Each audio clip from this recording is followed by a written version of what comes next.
हरिओम दोस्तों, हमारे YouTube channel में आपका हार्दिक स्वागत है। दोस्तों, सबसे पहले अगर आपने हमारे YouTube चैनल को सब्सक्राइब नहीं किया है तो प्लीज़ हमारे चैनल को सब्सक्राइब कर लें, जिससे धर्म और अध्यात्म से जुड़ी हुई जानकारी आपको रोज़ाना मिलती रहेगी। इस वीडियो में आज हम आपको बताएंगे कि दो मित्र पति पत्नी बन गए कैसे। प्राचीन काल में सारस्वत और वरमित्र नामक दो मित्र रहते थे। सारस्वत का पुत्र सोमवंत था और वरमित्र का पुत्र सुमेध। उन दोनों के बीच गहरी दोस्ती थी। वे एक ही गुरुकुल में पढ़ते थे। दोनों ने कालांतर में समस्त शास्त्रों का ज्ञान प्राप्त किया। दोनों मित्र बाद में पति पत्नी बन गए, जाने कैसे। सोमवंत और सुमेध जब बड़े हुए तब एक दिन उनके माता पिता ने उन्हें समझाया कि सुनो बेटे, तुम्हारा विवाह करने के लिए हमारे पास पर्याप्त धन नहीं है, इसीलिए तुम विदर्भ राज्य में जाओ और वहाँ के राजा को अपनी विद्या से प्रसन्न करके पुरस्कार और सम्मान प्राप्त करो। माता पिता की सलाह पाकर सोमवंत और सुमेध विदर्भ नरेश की राजसभा में गए। राजा ने उनको देखकर परिहास पूर्वक कहा, निषद देश की रानी सीमंतिनी सोमवार का व्रत रखती है और दंपतियों की पूजा करके उन्हें धन, स्वर्ण, वस्तु और वाहन पुरस्कार के रूप में दे रही है।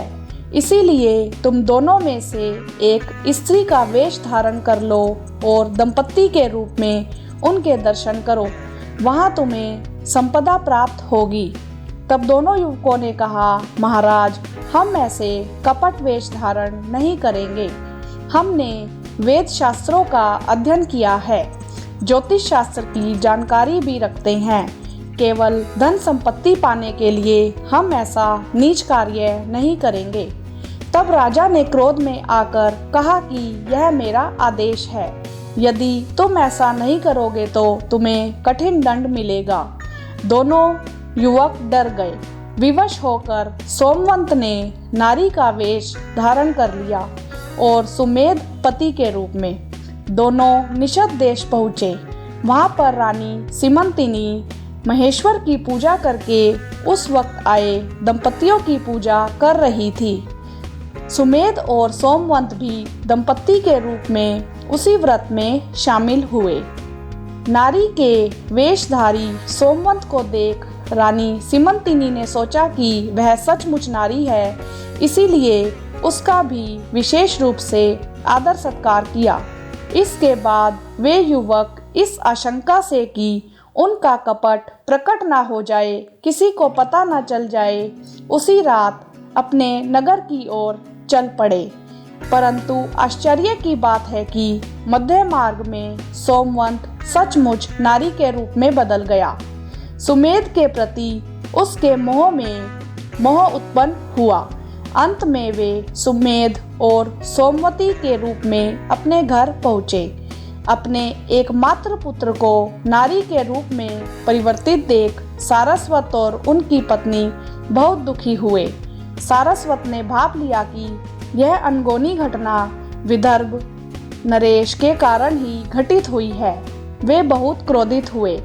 तत्काल दरबार में प्रवेश करके सारस्वत ने तेज शब्दों में राजन से कहा, हे राजन, आपके कारण ही मेरा एकमात्र पुत्र नारी में बदल गया है। इसका कुफल आपको भोगना पड़ेगा। विदर्भ राजा यह वृतांत सुनकर विस्मित हो गए। उन्हें इस घटना पर बहुत ही दुख और पश्चाताप हुआ। उन्होंने सोमवंत के प्रति न्याय करने विचार से माँ पार्वती और परमेश्वर की घोर तपस्या की। माँ पार्वती ने प्रत्यक्ष होकर पूछा, मैं तुम्हारी तपस्या से प्रसन्न हूँ, कोई वर मांग लो। राजा ने सोमवती को पुनः पुरुष के रूप में बदलने का वर मांगा। माता पार्वती ने कहा, यह कदापि संभव नहीं है। रानी सीमंतिनी को सोमवंत नारी के रूप में दिखा था, इसीलिए उसका यही रूप रहेगा। सोमवंत अब सोमवती है, अब उसका विवाह सुमेध से करवा दें। इस संपत्ति के एक सुयोग्य पुत्र पैदा होगा।